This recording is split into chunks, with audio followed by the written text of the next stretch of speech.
Hari Om Namaste. 17th day revision of Srimad Bhagavad Gita,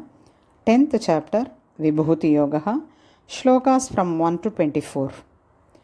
Om Shri Paramatmane Namaha. Atha Vibhuti Yogo Nama Dashamodhyayaha. Shri Bhagavanuvacha Bhuya Eva Mahabhaho Shrunu me Paramam Vachaha यत्तेऽहं प्रीयमाणाय वक्ष्यामि हितकाम्यया न मे विदुः सुरगणाः प्रभवं न महर्षयः अहमादिर्हि देवानां महर्षीणां च सर्वशः यो मामजमनादिं च वेत्ति लोकमहेश्वरम् असम्मूढः समर्थ्येषु सर्वपापैः प्रमुच्यते बुद्धिर्ज्ञानमसम्मोहः क्षमा सत्यं दमः शमः सुखं दुःखं भवो भावः भयं चाभयमेव च अहिंसा समता तुष्टिः तपोदानं यशो यशः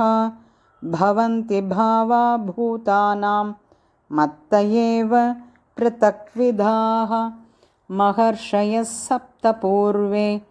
चत्वारो मनवस्तथा मद्भावा मानसा जाताः येषां लोक इमाः प्रजाः एतां विभूतिं योगञ्च मम यो वेत्ति तत्त्वतः सोऽविकम्पेन योगेन युज्यते नात्र संशयः अहं सर्वस्य प्रभवः मत्तः सर्वं प्रवर्तते इति मत्वा भजन्ते मां बुधा भाव समन्विताः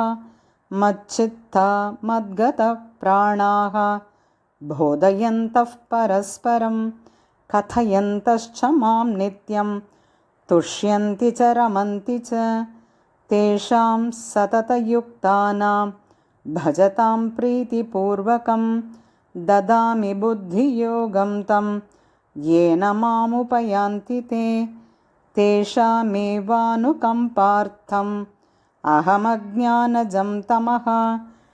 नाशयाम्यात्मभावस्थः ज्ञानदीपेन भास्वता अर्जुन उवाच परं ब्रह्म परं धाम पवित्रं परमं भवान् पुरुषं शाश्वतं दिव्यम् आदिदेवमजं विभुम् आहुस्त्वां ऋषयः सर्वे देवर्षिर्नारदस्तथा असितो देवलो व्यासः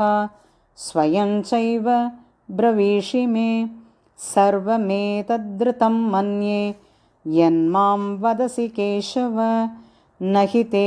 भगवन् व्यक्तिं विदुर्देवान् दानवाः स्वयमेवात्मनात्मानं वेत्थत्वं पुरुषोत्तम भूतभावन भूतेश देवदेव जगत्पते वक्तुमर्हस्य शेषेण दिव्या ह्यात्मविभूतयः याभिर्विभूतिभिर्लोकान् इमांस्त्वं व्याप्य तिष्ठसि कथं विद्यामहं योगिन् त्वां सदा परिचिन्तयन् केषु केषु च भावेषु चिन्त्योऽसि भगवन्मया विस्तरेणात्मनो योगं विभूतिं च जनार्दन भूयः कथय तृप्तिर्हि शृण्वतो नास्ति मे मृतं श्रीभगवानुवाच हन्त ते कथयिष्यामि दिव्या ह्यात्मविभूतयः प्राधान्यतः कुरु श्रेष्ठ नास्त्यन्तो विस्तरस्य मे अहमात्मा गुडाकेश सर्वभूताशयस्थितः अहमादिश्च मध्यञ्च भूतानामन्त एव च आदित्यानामहं विष्णुः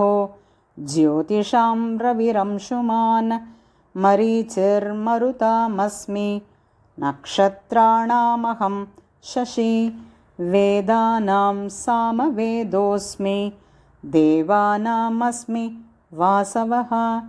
इन्द्रियाणां मनश्चास्मि भूतानामस्मि चेतना रुद्राणां शङ्करश्चास्मि वित्तेषु यक्षरक्षसां वसूनां पावकश्चास्मि मेरुशिखरिणामहं पुरोधसाञ्च मुख्यं मां विद्धि पार्थ बृहस्पतिं सेनानीनामहं स्कन्दः सरसामस्मि सागरः। हरिः ओम्।